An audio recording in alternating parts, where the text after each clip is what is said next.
ठीक है, हम लोग शुरू करते हैं। ठीक है। दुनिया का सबसे अनमोल रत्न प्रेमचंद की कहानी है, जिसमें कि एक तुम लोग का आवाज आ रहा है ठीक से? हाँ।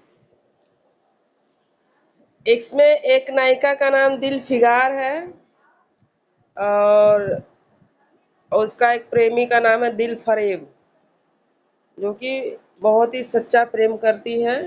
लड़का भी करता है, लड़की भी करती है, लेकिन लड़की वहाँ पे एक टेस्ट लेती है कि वाकई में अगर ये देश को प्यार करता है, वो सबको प्यार करता है। दिलफिगार जो है, अपने देश से, भारत से बहुत प्यार करती है, तो वो भी चाहती है कि जो मुझसे प्यार करे वो भी देश से प्यार करे।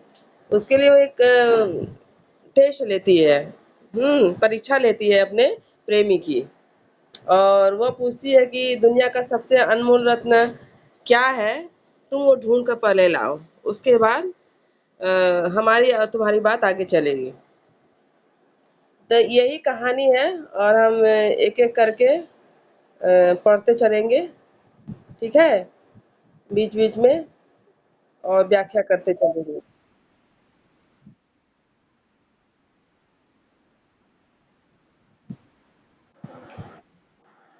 हाँ, तुम लोग को हम दे देंगे इसका ना, टेक्स्ट बुक चाहिए ना, टेक्स्ट चाहिए तो दे देंगे, दे देंगे, दे देंगे। ठीक है।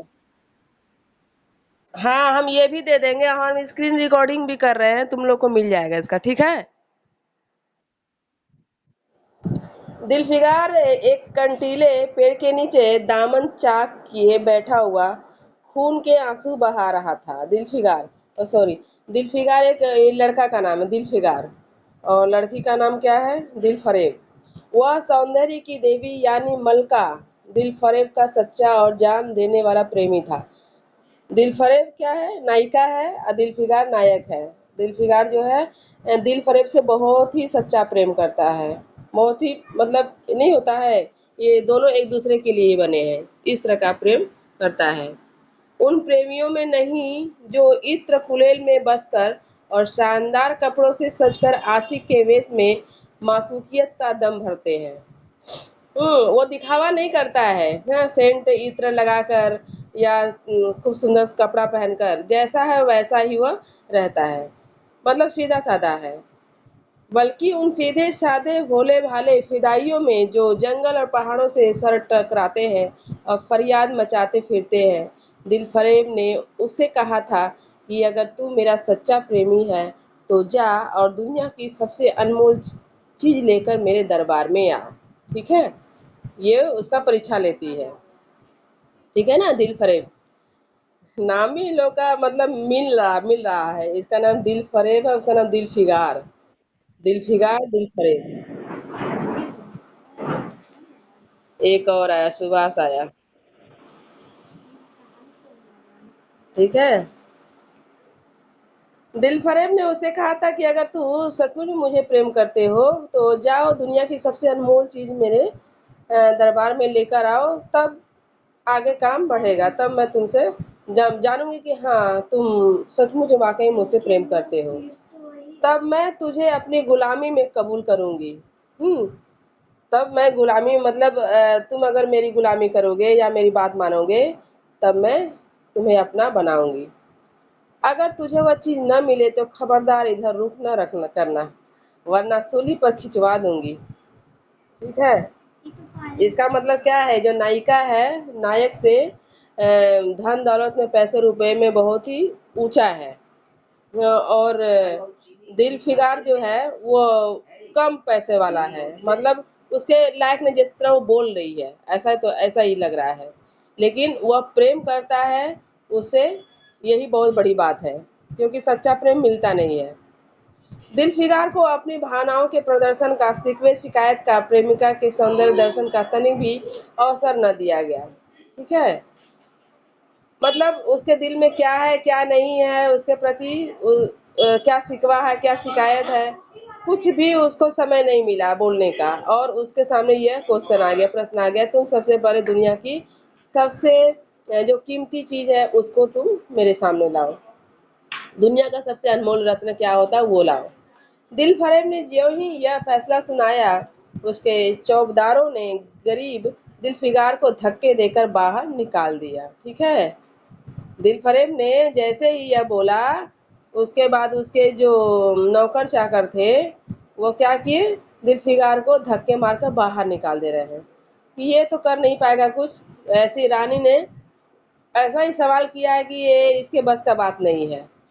ठीक है, और उसको धक्के मारकर उसके जो नौकर चाकर हैं उसको निकाल दे रहे हैं। मतलब ये भी बात है कि एक जो गरीब परिवार, जो गरीब आदमी है, समझ लो जो प्रजा है, वह रानी राजा से या किसी जो पैसा वाला है उससे वह प्रेम करने की हिम्मत कर रहा है। ये भी बहुत बड़ी बात है, अपने में बहुत बड़ी बात है ये। तो लेकिन रानी जो है वो अपने देश से जो है, उसको हम रानी कहेंगे चाहे शहजादी कहेंगे, जो भी है, तो हम लोग रानी कर सकते हैं अपना जो हिंदी में, और उर्दू में शहजादी होता है, शहजादा होता है, तो इस तरह का। तो वो बहुत ही प्रेम वो भी करती है। दिलफरेब भी जो है दिलफिगार को बहुत ही प्रेम करती है। लेकिन एक बात बताऊं कि जो लड़कियां होती है एश्योर होना चाहती हैं, सेफ्टी चाहती हैं कि वाकई में लड़का हमसे प्रेम करता है कि नहीं करता है। कि क्यों दिल फेंक आशिक तो नहीं है कि 10 जगह दिल लगाता हो। इसीलिए वो पूरा अच्छी तरह से वो पता करती है, उसके बाद किसी लड़के के साथ वो आती है। और आज 3 दिन से यह आफत का मारा आदमी उस कंटीले पेड़ के नीचे उसी भयानक मैदान में बैठा हुआ सोच रहा है कि क्या करूं, दुनिया की सबसे अनमोल चीज मुझको मिलेगी। अरे बाप रे बाप, ये क्या इन्होंने दे दिया है।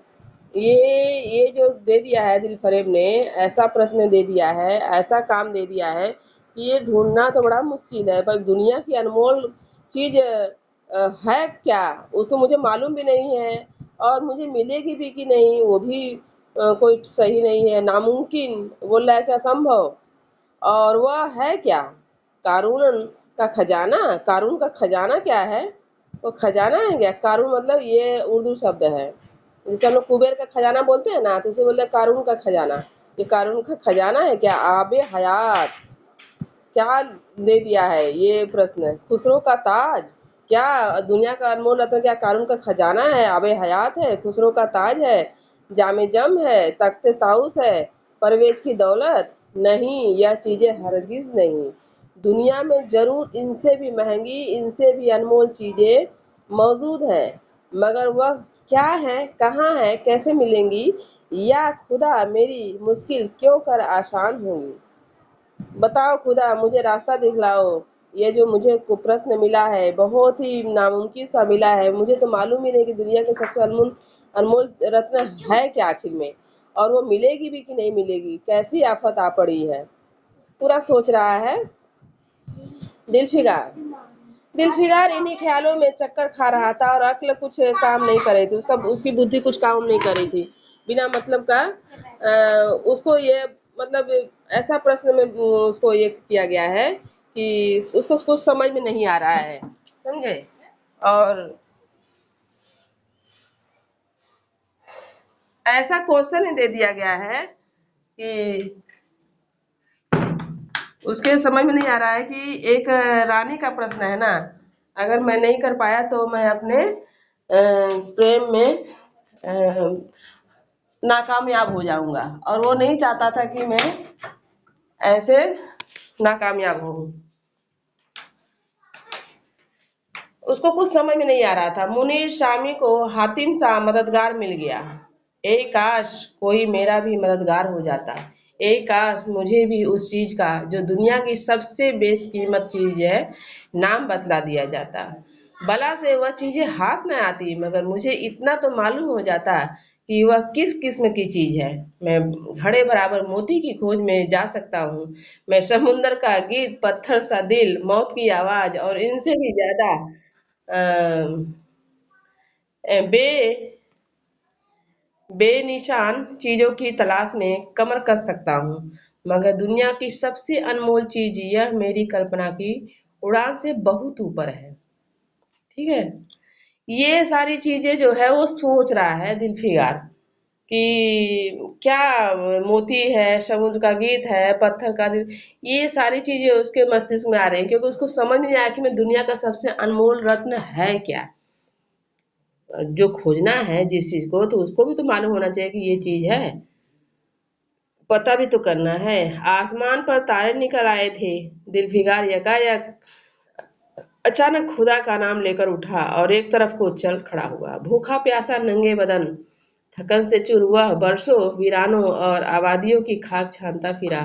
तलवे कांटों से छलनी हो गए, शरीर में हड्डियां ही हड्डियां दिखाई देने लगी, मगर वह चीज जो दुनिया की सबसे बेशकीमती चीज थी न मिली, और न उसका कुछ निशान मिला। बेचारा परेशान है एकदम। अगर तुम ही लोग को, तुम लोग की कोई भी, मतलब जो भी है, जो फ्रेंड है, अगर ये सब क्वेश्चन दे, तुम लोग क्या करोगे? तुम लोग तो छोड़ ही दोगे। इतना आजकल का जो बॉयफ्रेंड चाहे गर्लफ्रेंड है, वो लोग उतना ये नहीं, हमको नहीं लगता कि इतना मतलब क्या होता है, समर्पित है एक दूसरे के प्रति। मुझे नहीं लगता। लेकिन ये जो दिलफिगार है वाकई में बहुत प्रेम करता है, तभी तो इतना सोच रहा है आखिर मैं करूँ क्या, मैं कैसे बेशकीमती जो अनमोल रत्न है उसको मैं पहचानूं, खोजूं। एक रोज वह भूलता भटकता एक मैदान में जा निकला, जहां हजारों आदमी गोल बांधे खड़े थे। बीच में कई अमामे और चोगे वाले दढ़ियल काजी अफसरी शान से बैठे हुए आपस में कुछ सलाह मशविरा कर रहे थे, और इस जमात से जरा दूर पर एक सूली खड़ी थी। दिलफिकार कुछ तो कमजोरी की वजह से और कुछ यहाँ की कैफियत देखने के इरादे से ठिठक गया। क्या देखता है कि कई लोग नंगी तलवारें लिए एक कैदी को, जिसके हाथ पैर में जंजीरें थी, पकड़े चले आ रहे हैं। सूली के पास पहुंचकर सब सिपाही रुक गए और कैदी की हथकड़ियां बेड़ियां सब उतार ली गई। इस अभागे आदमी का दामन सैकड़ों बेगुनाहों के खूनों की छींटों से रंगीन था। अभागा होता है जिसके हाथ से यह किसी का खून हो जाए, किसी का, मतलब वो रो, मतलब उसको क्या होता है, बददुआ उसको। हाँ, अगर सैकड़ों हजारों आदमी का तुम्हारे ऊपर बददुआ है, तो तुम दुनिया के सबसे अभागे आदमी हो। तो वही ये अभागा आदमी था, कि जहां पर उसके हाथ, ये सब पैर, सब बेड़िया, सब कैदी, एक कैदी था, सब जकड़ा हुआ था और बेगुनाहों के खून के छींटों से रंगीन था। मतलब ऐसे लोगों को मारा था जिसका कोई गुनाह नहीं था। तो जो कमजोर होता है उसी को लोग मारता है। पावरफुल आदमी को तो कोई मारेगा नहीं।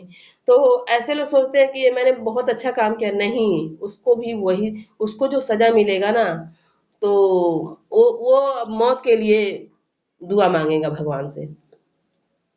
और उसका दिल नेकी के ख्याल और रहम की आवाज से जरा भी परिचित न था। उसको देख के ही लगता था कि उसने कोई नेक और कोई भी अच्छा काम नहीं किया होगा। उसे काला चोर कहते थे। सिपाहियों ने उसे सूली के तख्ते पर खड़ा कर दिया, मौत की फांसी उसकी गर्दन में डाल दी, और जल्लादों ने तख्ता खींचने का इरादा किया कि वह अभागा मुजरिम चीख कर बोला, खुदा के वास्ते मुझे एक पल के लिए फांसी से उतार दो, ताकि अपने दिल की आखिरी आरजू निकाल लूं। यह सुनते ही चारों तरफ सन्नाटा छा गया। लोग अचंभे में आकर ताकने लगे। काजियों ने एक मरने वाले आदमी की अंतिम याचना को रद्द करना उचित न समझा, और अब बदनसीब पापी काला चोर जरा देर के लिए फांसी से उतार लिया गया। मतलब मौत के लिए भी भगवान भी उसको नहीं लेना चाह रहे हैं, इतना वो अभागा और इतना अत्याचारी आदमी है। इसी भीड़ में एक खूबसूरत भोला भाला लड़का एक छड़ी पर सवार होकर अपने पैरों पर उछल कूद फर्जी घोड़ा दौड़ा रहा था। हम्म भोला वाला एक सुंदर सा लड़का एक छड़ी पर सवार होकर, मतलब नकली घोड़ा था, उस पर वह बैठ कर दौड़ा रहा था घोड़ा को, और अपनी सादगी की दुनिया में ऐसा मगन था कि जैसे वह इस वक्त सचमुच अरबी घोड़े का सहसवार है। और उसका चेहरा उस सच्ची खुशी से कमल की तरह खिला हुआ था, जो चंद दिनों के लिए बचपन ही में हासिल होती है, और जिसकी याद हमको मरते दम तक नहीं भूलती। उसका दिल अभी तक पाप की गर्द और धूल से अछूता था, और मासूमियत उसे अपनी गोद में खिला रही थी। देखो, एक जो बच्चा है, वो अपनी ही दुनिया में रहता है। जब वो छोटा रहता है, जब उसको देश दुनिया का पता नहीं रहता, जिम्मेदारी पता नहीं रहती, तो उसको उसको नकली क्या असली ये क्या है, वो मग्न रहता है, वही उनका असली जीवन रहता है। जब बाद में वो समझदार हो जाते हैं, देश दुनिया के बारे में जान जाते हैं, तब वहीं से शुरुआत हो जाती है एक नई दुनिया की। और वह जो नई दुनिया होती है बहुत ही चैलेंजिंग होती है। तो जब देख रहा है दिल फिगार के, देखो कितना सुंदर इसका जीवन है। आराम से वह नकली घोड़ा लेकर अपना खेल रहा है, कूद रहा है। बदनसीब बदनसीब काला चोर फांसी से उतरा। हजारों आंखें उस पर गड़ी हुई थी। वह उस लड़के के पास आया और उसे गोद में उठाकर प्यार करने लगा। किसको? जो घोड़े पर बैठकर खेल रहा था, दौड़ा रहा था। उसे इस वक्त वह जमाना याद आया जब वह खुद ऐसा ही भोला भाला, ऐसा ही खुश हुआ खुर्रम और दुनिया की गंदगियों से ऐसा ही पाक साफ था।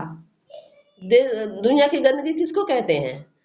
चोरी, बेईमानी, हिंसा, द्वेष, मन में यही जितना मतलब ये सारी चीजें हैं।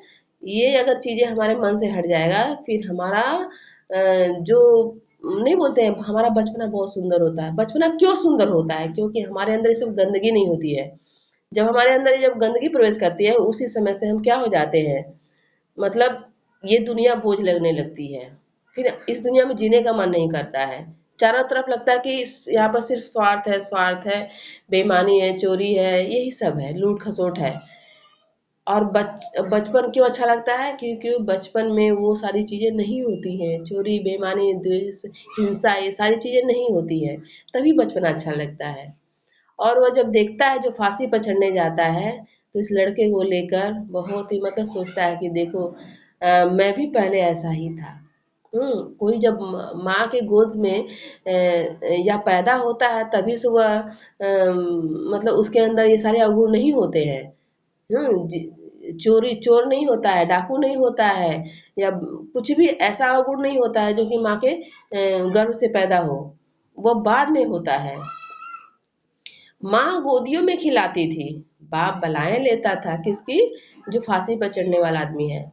और सारा कुनबा जान न्यौछावर करता था, और सारे जो मोहल्ले वाले हैं मुझे बहुत प्यार करते थे। ठीक है। ऐसा नहीं है कि पैदा होते ही मैं चोर था। ये सारी चीजें क्या है, ये बाद में होती हैं। जब हम दुनिया के चक्कर में, समाज के चक्कर में पड़ते हैं, बुराई की तरफ जाते हैं, तो ये सारी चीजें हमारे अंदर आ जाती हैं। आह काले चोर के दिल पर इस वक्त बीते हुए दिनों की याद का इतना असर हुआ कि उसकी आंखों से इन्होंने दम तोड़ती हुई लाशों को तड़पते देखा, और न झपकी आंसू का एक कतरा टपक पड़ा। दिलफिगार ने लपक कर उस अनमोल मोती को हाथ में ले लिया, और उसके दिल ने कहा, बेशक यह दुनिया की सबसे अनमोल चीज है, जिस पर तख्ते ताउस और जामे जम और आबे हयात और जर्रे परवेज सब ने उछावर है। तो वो जो फांसी पर चढ़ने वाला है, ये सब सोच कर जब रो रहा है, तो उस मोती को, उस आंसू को वो ले रहा है दिलफिकार। और उसको लग रहा है कि नहीं, दुनिया के सबसे अनमोल रत्न यही है। हो सकता है अपना अपना नजरिया है, तो उसको यही लग रहा है। लेकिन ये भी जो देखा है, ये भी अपने आप में बहुत बड़ी चीज है कि अंत में जाकर उसको अपनी गलती का एहसास हो रहा है, और बीते हुए दिन जो बचपना का दिन है उसको याद करके वह रो रहा है कि काश ऐसा ही रहता मैं, बदलता नहीं। इस ख्याल से खुश होता, कामयाबी की उम्मीद में सरमस्त दिलफिगार अपनी मासूका दिल फरेब के शहर मीनू मीनू शाबाद को चला। मगर ज्यो ज्यो मंजिलें तय होती जाती थी, उसका दिल बैठा जाता था कि कहीं उस चीज की जिसे मैं दुनिया की सबसे बेशकीमत चीज समझता हूँ, दिल फरेब की आंखों में कद्र न हुई होती, हुई तो मैं फांसी पर चढ़ा दिया जाऊंगा। हाँ, ये शर्त रखा गया था, अगर तुम नहीं ला पाओगे तो फांसी पर चढ़ा दे, और मेरा प्यार तो भूल जाओ, फांसी पर उल्टा लटका दिए जाओगे। तो वो ये जो चीज ले गया है अभी, जो फांसी पर चढ़ने वाला था, ये चीज है कि देखो सबसे दुनिया का सबसे अनमोल रत्न क्या है? जो पश्चाताप कर रहा है, उसके जो आंसू गिरे हुए, ये सबसे दुनिया का अनमोल। ये तो उसके अनुसार है। अगर दिल फरेब के अनुसार यह चीज नहीं हुई, दुनिया का सबसे अनमोल रत्न, तो क्या होगा? मैं फांसी पर चढ़ा दिया जाऊंगा। वो अपने अंदर में ये सब बातें सोचते रहता है बेचारा। और इस दुनिया से नामुराद जाऊंगा। मतलब बिना मतलब का मैं चला जाऊंगा, मर जाऊंगा, लेकिन जो हो सो हो। अब तो किस्मत आजमाई है, अब जो हो भाई, प्यार में सब जायज है। जब मैंने प्यार किया है तो परीक्षा तो देना ही पड़ेगा, उसके लिए मरना ही क्यों न पड़े। आखिरकार पहाड़ और दरिया तय करते वह शहर मीनोस बाद में आ पहुंचा, और दिल फरेब की ड्योढ़ी पर जाकर विनती की कि थकान से टूटा हुआ दिलफिगार खुदा के फसल से हुक्म की तामील करके आया है और आपके कदम चूमना चाहता है। दिल फरेब ने फौरन अपने सामने बुला भेजा और एक सुनहरे पर्दे की ओर से फरमाइश की कि वह अनमोल चीज पेश करे। क्या है भाई लाए हो, दिखाओ। दिलफिगार ने आशा और भय की एक विचित्र होना स्थिति में वह बूंद पेश की और उसकी सारी कैफियत बहुत पुर असर लफ्जों में बयान की। मतलब जो कहानी था, जो फांसी पे चढ़ाया जा रहा था, अ, उसका पूरा कहानी वो सुनाता है, उसके बाद उसको उस आंसू को वो देता है। दिलफरेब ने पूरी कहानी बहुत गौर से सुनी, बहुत ही ध्यान से सुनी, और वह भेंट हाथ में लेकर जरा देर तक गौर करने के बाद बोली, दिलफिकार, बेशक तूने दुनिया की एक बेशकीमत चीज ढूंढ निकाली, बहुत अच्छी बात है। तेरी हिम्मत और तेरी सूझबूझ की दाद देती हूँ, मगर यह दुनिया की सबसे बेशकीमत चीज नहीं। इसलिए तू यहाँ से जा और फिर कोशिश कर। तुम लाए तो बहुत अच्छा सामान हो, हाँ कोई शक नहीं है, लेकिन मेरे हिसाब से यह दुनिया की सबसे बेशकीमती चीज नहीं है। अभी तुम जाकर और खोजो, शायद अब की तेरे हाथ वह मोती लगे और तेरी किस्मत में मेरी गुलामी लिखी हो, और तेरी किस्मत में मेरी गुलामी लिखी हो। मतलब जो शादी करता है औरतों की गुलामी करता है। गुलामी मतलब क्या है, जो बोलती है वो आदमी करता है, तो उसको बोलती है मेरी गुलामी लिखी हो। जैसा कि मैंने पहले ही बतला दिया था कि मैं तुझे फांसी पर चढ़वा सकती हूँ, मगर मैं तेरी जान बख्शी करती हूँ इसलिए कि तुझमें वह गुण मौजूद है। हाँ, ये तुमको मालूम है कि अगर तुम नहीं लाओगे बेशकीमती चीज जो अनमोल रत्न है, तो मैं तुमको फांसी भी चढ़वा सकती हूँ, लेकिन मैं जानती हूँ कि तुम लाओगे, तुम्हारे में तुम डिजर्व करते हो, जो मैं चीज मांगूंगी तुम ला सकते हो, इसलिए कि तुझमें वह गुण मौजूद है जो मैं अपने प्रेमी में देखना चाहती हूँ। मुझे पूरा विश्वास है कि मैं जिससे प्रेम करूंगी और जो मैं मांगूंगी वो मुझे मिल जाएगा। जाओ, और मुझे यकीन है कि तू जरूर कभी न कभी कामयाब होगा। नाकाम और नामुराद दिलफिगार इस मासूकाना इनायत से जरा दिलेर होकर बोला, ए दिल की रानी, बड़ी मुद्दत के बाद तेरी ड्योढ़ी पर सजदा करना नसीब होता है।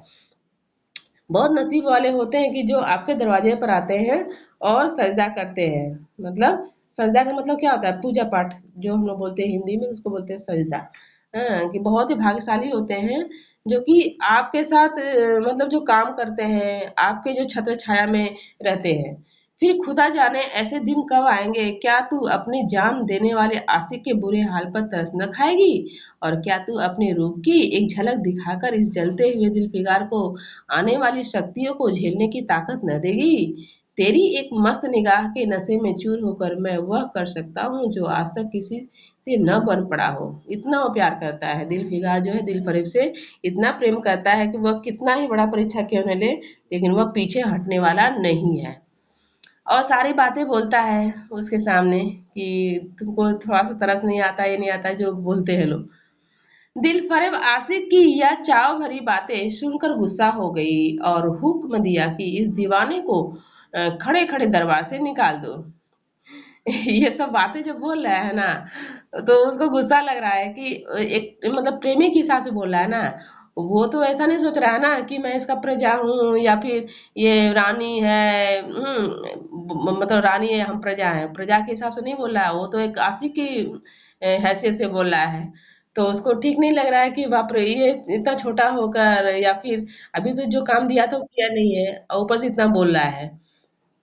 बोले इसको निकाल दो, बहुत बोल रहा है। चौकीदार ने फौरन गरीब दिलफिगार को धक्का देकर यार के कूचे से बाहर निकाल दिया। कुछ देर तक तो दिलफिगार अपनी निष्ठुर प्रेमिका की इस कठोरता पर आंसू बहाता रहा। सोचा भाई मैं किसको प्रेम कर रहा हूँ, कितनी निष्ठुर है, मुझे कैसे निकलवा रही है, कैसे धक्के मारकर निकाल रही है, सब निकाल रहा है, कितना अपमान कर रही है, मैं किससे प्यार कर रहा हूँ, सोच रहा है।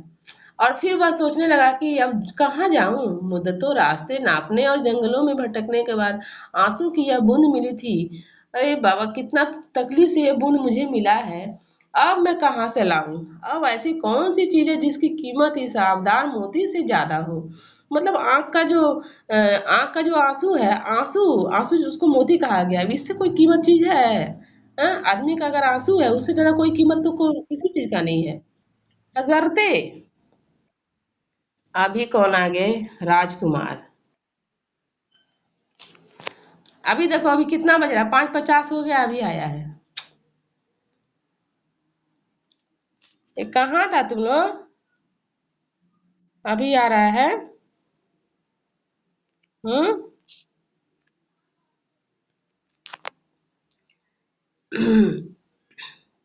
हजरते हजरते खिज्र, तुमने सिकंदर को आबे हयात के कुएं का रास्ता दिखाया था। क्या मेरी बाह न पकड़ोगे? सिकंदर सारी दुनिया का मालिक था, मैं तो एक बेघर बार मुसाफिर हूँ। तुमने कितनी ही डूबती किश्तियां किनारे लगाई हैं, मुझ गरीब का बेड़ा भी पार करो। ए आली मुकाम जिब्रील, कुछ तुम ही इस निमजान दुखी आशिक पर तरस खाओ। तुम खुदा के खास दरबारी हो, क्या मेरी मुश्किल आसान न करोगे? गरज यह है कि दिलफिगार ने बहुत फरियाद मचाई, मगर उसका हाथ पकड़ने के लिए कोई सामने न आया। आखिर निराश होकर वह पागलों की तरह दोबारा एक तरफ वो चल खड़ा हुआ। ये सारी चीजें वह भगवान, जिसे सबका अपना अपना इष्ट होता है, भगवान होता है, वो भी बहुत ही प्रार्थना कर रहा है अपने भगवान से, खुदा से, कि आपने बहुत ही लोग को ये किया है, सहायता किया है, कि आप मेरी नहीं करोगे? और ये सब बातें बोलकर फिर वह चल पड़ता है। दिलफिगार ने पूरब से पश्चिम तक और उत्तर से दक्षिण तक कितने ही जंगलों और वीरानों की खाक छानी, अनमोल रत्न की खोज में। कभी बर्फिस्तानी चोटियों पर साया, कभी डरावनी घाटियों में भटकता फिरा, मगर जिस चीज की धुन थी वो न मिली। यहाँ तक कि उसका शरीर हड्डियों का एक ढांचा रह गया, बेचारा खोजते खोजते एकदम दुबला हो गया है। एक रोज वह शाम के वक्त किसी नदी के किनारे खस्ता हाल पड़ा हुआ था। बेखुदी के नशे से चौंका तो क्या देखता है कि चंदन की एक चिता बनी हुई है, और उस पर एक युवती सुहाग के जोड़े पहने सोलहो श्रृंगार किए बैठी है। उसकी जांग पर उसके प्यारे पति का सर है। हजारों आदमी गोल बांधे खड़े हैं और फूलों की वर्खा कर रहे हैं। एकाएक चिता में से खुद ब खुद एक लपट उठी। सती का चेहरा उस वक्त एक पवित्र भाव से आलोकित हो रहा था। चिता की पवित्र लपटें उसके गले से लिपट गई और दम के दम में वह फूल सा शरीर राख का ढेर हो गया। अरे बाप रे! इसको बोलते सती सती प्रथा होता था। मतलब जिंदा ही जो उसका जब आदमी मर जाता था पहले, तो उस औरत की गोद में उसका सर रखकर औरत को भी जला दिया जाता था आदमी के साथ। मतलब कितना ये बहुत ही खराब काम होता था पहले, ये सती प्रथा, जिसको राजा राम मोहन राय ने बंद करवाया था। हाँ, राजा राम मोहन राय ने बंद करवाया था। ये बहुत ही बेकार काम है। जो जो आदमी मर गया है, उसके साथ ही उसी क्या नाम है, जो चिता है, उसी पर वो बैठकर सोलह श्रृंगार करके अपने आदमी का सर जो है अ, अपने गोद में रखकर और आग लगा दिया जाता था। उसके साथ औरत भी मर जाती थी। बाप रे बाप, क्या क्या होता था, सोच लो। आज हम लोग कितना जी रहे हैं अच्छा से। नहीं तो हम लोग भी, हो सकता है हम लोग भी मारे गए हों उसी में। ठीक है। वो भी श्रृंगार उंगार करके ये देख रहा है बेचारा। ऊपर से फूल बरसाया जा रहा है, हजारों आदमी वहां पर है, और सभी लोग फूल से उसका स्वागत कर रहे हैं। वाह क्या बात है! एकाएक चिता में से खुद ब खुद एक लपट उठती है, और बोलता भाई, सती का चेहरा उस वक्त एक पवित्र भाव से आलोकित हो रहा था। बाप रे! चिता की पवित्र लपटें उसके गले से लिपट गई और दम के दम में वह फूल सा शरीर राख का ढेर हो गया। अरे बाप रे! प्रेमिका ने अपने प्रेमी पर न्यौछावर कर दिया, और दो प्रेमियों के सच्चे पवित्र अमर प्रेम की अंतिम लीला आंख से ओझल हो गई। ये कौन सा प्रेम है भाई? ये कौन सा प्रेम है कि प्रेमी मर गया तो प्रेमिका भी उसके साथ मर गई? जब सब लोग अपने घरों को लौटे तो दिलफिगार चुपके से उठा और अपने चाक दामन कुर्ते में यह राख का ढेर समेट लिया। समझे? एक वो जब रो रहा था जो फांसी वाला, उसका आंसू लिया। अब यहाँ पर राख का ढेर, जो प्रेमी प्रेमिका कह लो, पति पत्नी कह लो, जो भी है, उसका राख का ढेर ले लिया है। और इस मुट्ठी भर राख को दुनिया की सबसे अनमोल चीज समझता हुआ सफलता के नशे में चूर यार के कूचे की तरफ चला। सोचा कि अरे, अब तो मैं अब तो मेरा प्यार मिल जाएगा। अब इससे कोई अनमोल चीज है? इससे कोई अनमोल चीज नहीं है। अब जाऊंगा और उसके बाद मैं जीत जाऊंगा। अब कि ज्यो ज्यो वह मंजिल के करीब आता था, उसकी हिम्मत बढ़ती जाती थी। कोई उसके दिल में बैठा हुआ कह रहा था, अब की तेरी जीत है। और इस ख्याल ने उसके दिल को जो जो सपने दिखाए, उनकी चर्चा व्यर्थ है। आखिरकार वह शहर मिनोस बाद में दाखिल हुआ और दिल फरेब की ऊंची ड्योढ़ी पर जाकर खबर दी कि दिलफिगार सुर्ख रूह होकर लौटा है। अब एकदम पूरा सही खबर लाया है, दुनिया का सबसे अनमोल रत्न क्या है और हुजूर के सामने आना चाहता है। दिल फरेब ने जाबाज आशिक को फौरन दरबार में बुलाया और उस चीज के लिए जो दुनिया की सबसे बेशकीमती बेश कहा गया बेशकीमत चीज थी, हाथ फैला दिया। मैंने, क्या है दिखाओ। दिलफिकार ने हिम्मत करके उसकी चांदी जैसे कलाई को चूम लिया। दिल फरेब के हाथों को उसने चूम लिया। उसके हाथ कैसे थे? बहुत ही सुंदर थे। कैसे? मतलब चांदी के जैसे थे।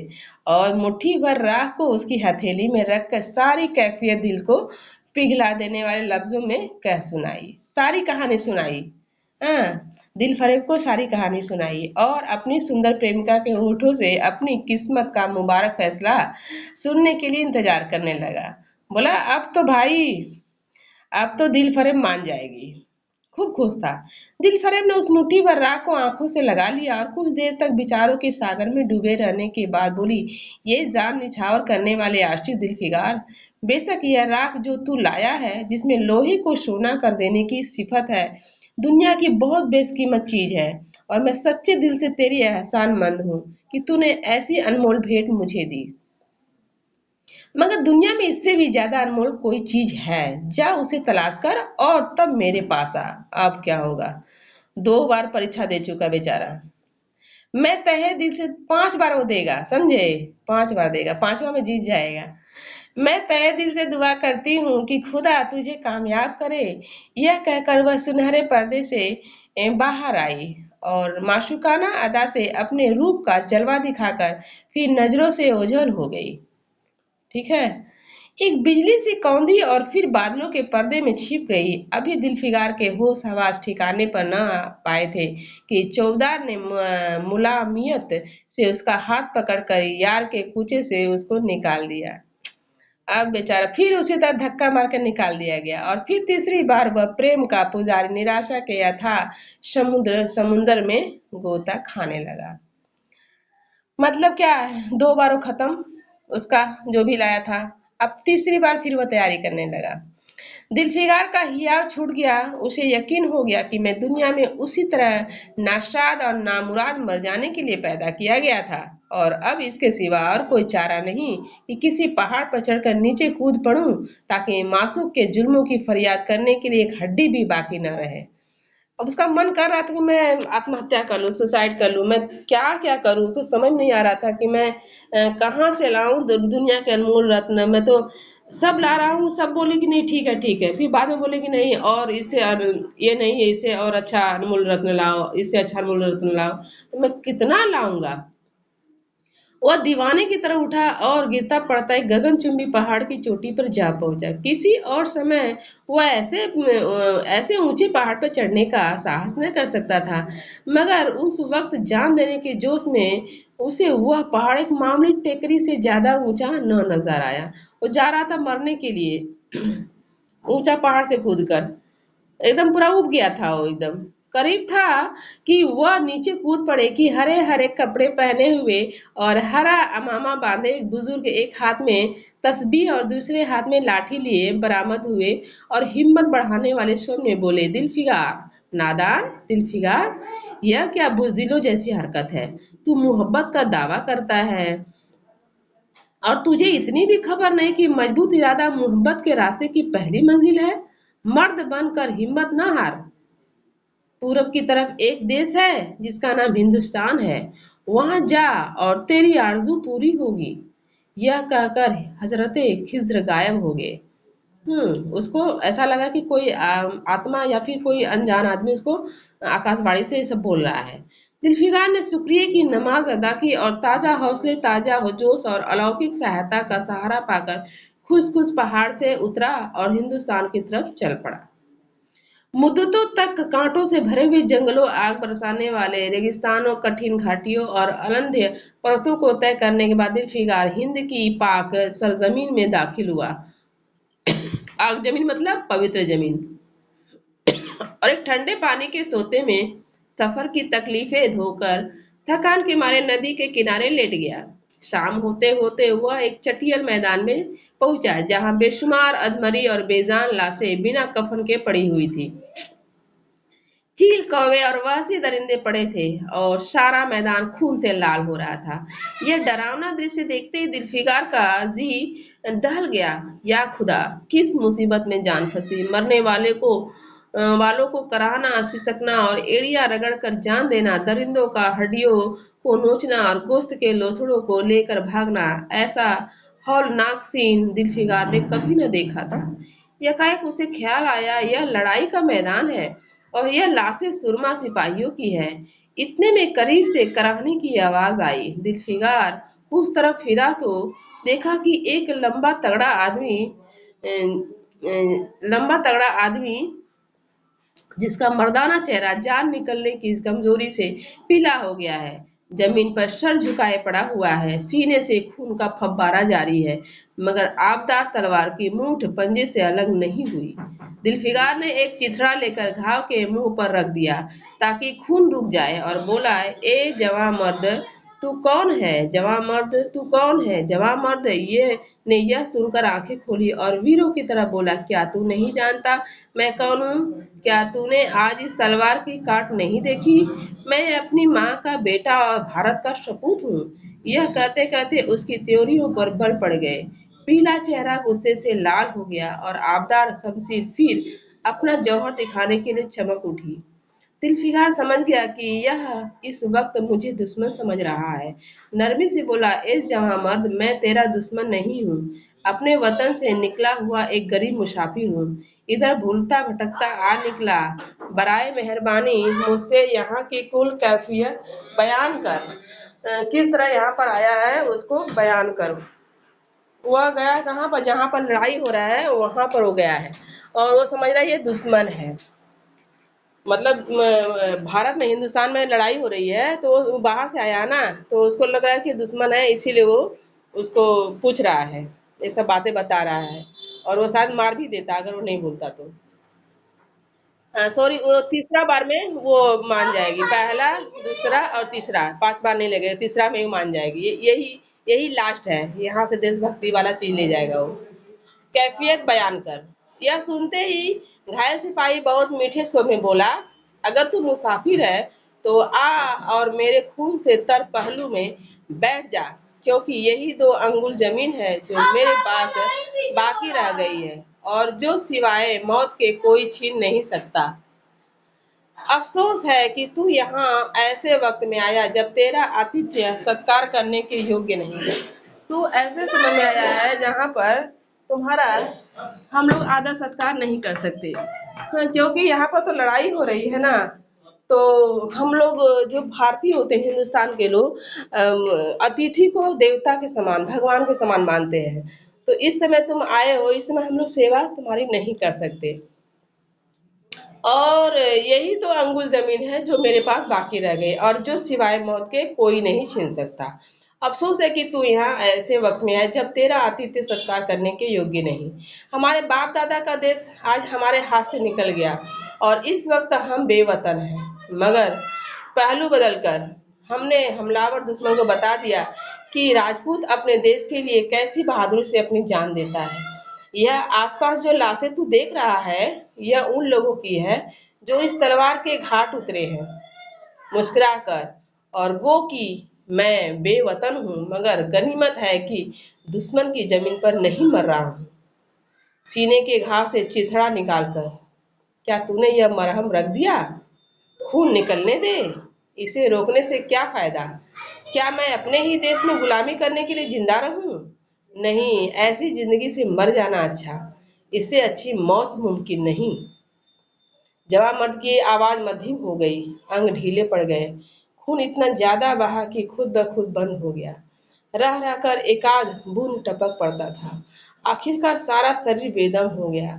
दिल की हरकत बंद हो गई और आंखें मूंद हो गई। दिलफिगार ने समझा अब काम तमाम हो गया कि मरने वाले ने धीमे से कहा, भारत माता की जय। मतलब वो कहाँ आया है? हिंदुस्तान। उसको समझ में आ गया, हाँ मैं हिंदुस्तान में आया हूँ, तभी तो बोल रहा है ना भारत माता की जय। और वहाँ लड़ाई जो क्या है, राजपूत के द्वारा हो रहा है, भारत में ही। और हाँ, भारत में ही हो रहा है, राजपूत लड़ रहे हैं। और ये जो है दिलफिगार दिलफरेब, ये बाहरी देश के हैं लोग दोनों। तभी तो बोल रही है ना कि ये चीज लाओ। और वह कोई उसको जो बूढ़ा आदमी था उसको आकाशवाणी करता है कि तू देश की दुनिया की सबसे अनमोल चीज अगर तुमको चाहिए तो तुम कहाँ जाओ? पाक जमीन किसकी है? हिंदुस्तान पाक जमीन। हिंदुस्तान को, भारत को पाक जमीन मानता, पवित्र जमीन मानता है। और वही भेजा है इसको।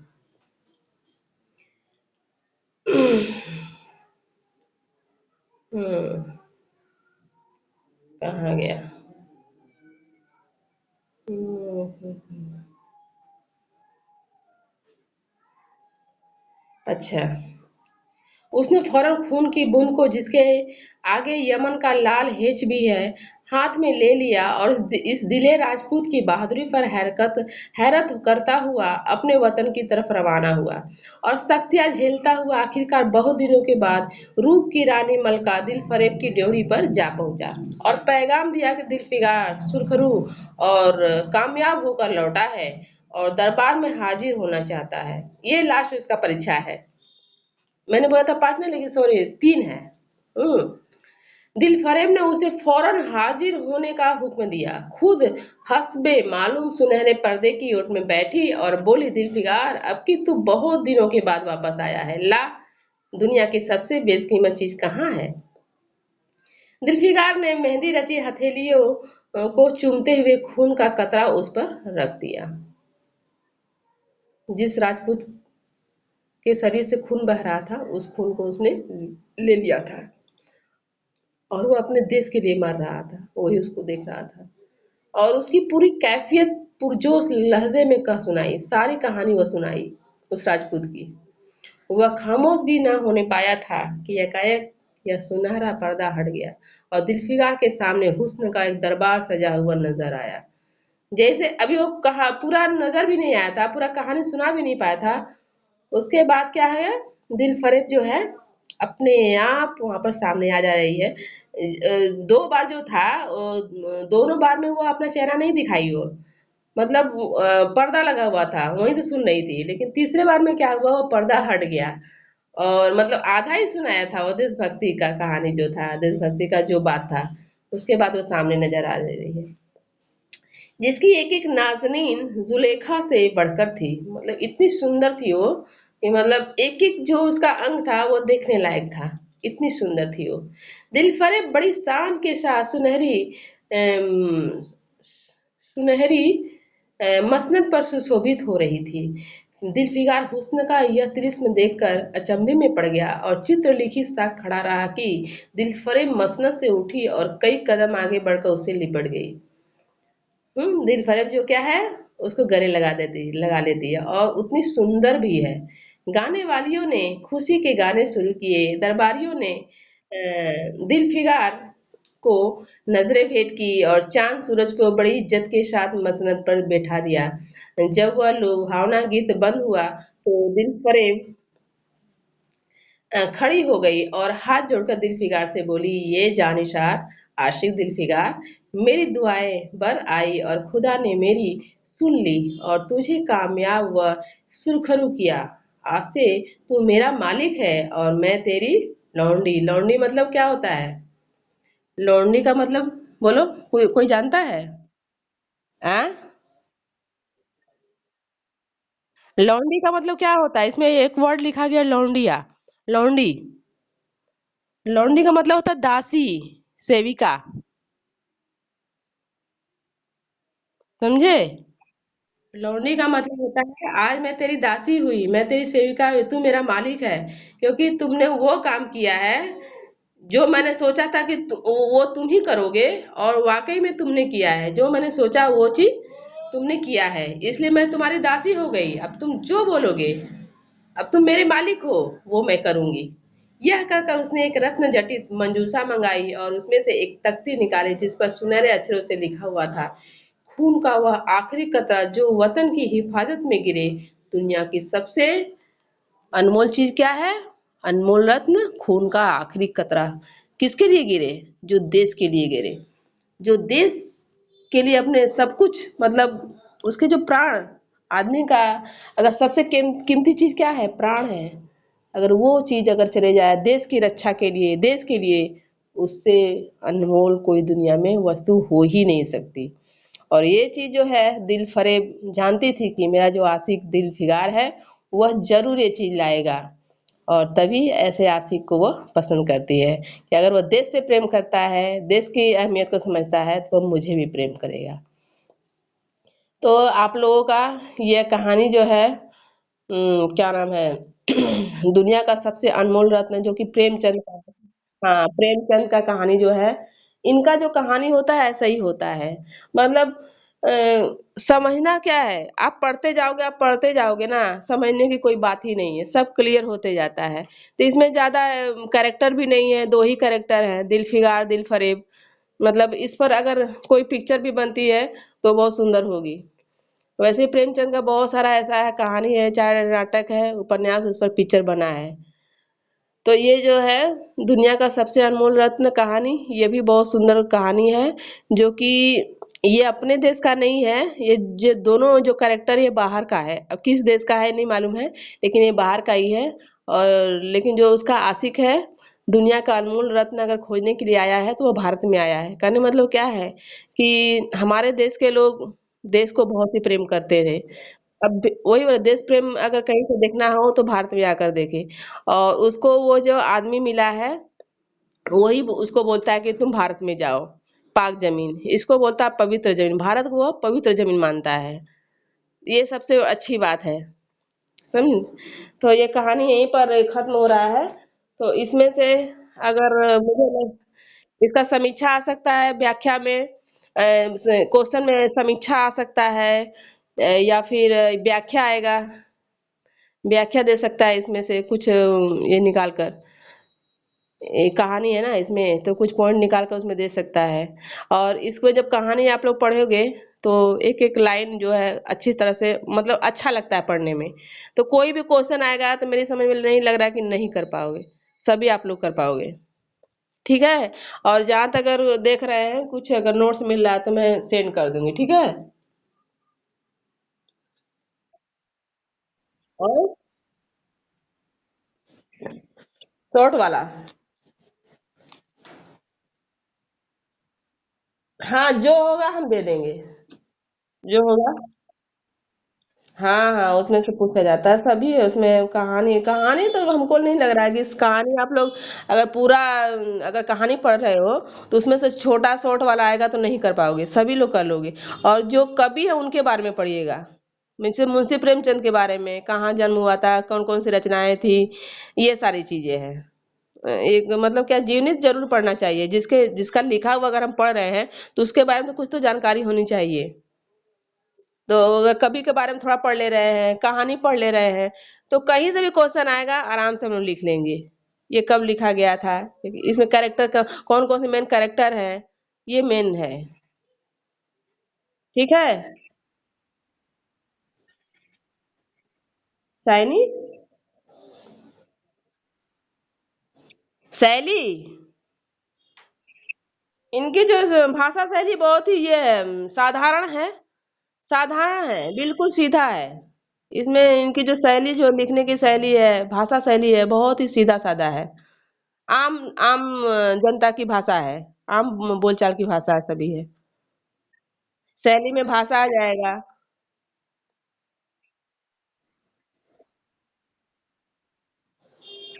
हाँ हाँ, शैली जो शैली में हिंदी आएगा, उसमें ब्रैकेट में लिखा सीधे साधारण साधारण साधारण, वो लिखना है। और हम भेज देंगे और भी क्लियर हो जाएगा कॉन्सेप्ट। ठीक है, तो ये वाला आप लोगों का कहानी पूरा कंप्लीट हो गया है ना। और उसके बाद निबंध है और भी है, उसको हम शुरू करेंगे नेक्स्ट टाइम में। कल कल है तो मेरा क्लास, कल तो है क्या? हाँ, तो कल दूसरा हम शुरू करेंगे, देखेंगे निबंध उबंध होगा तो वो शुरू करते हैं। इसमें से कुछ होगा नोट्स वोट्स तो हम भेज देंगे। ठीक है।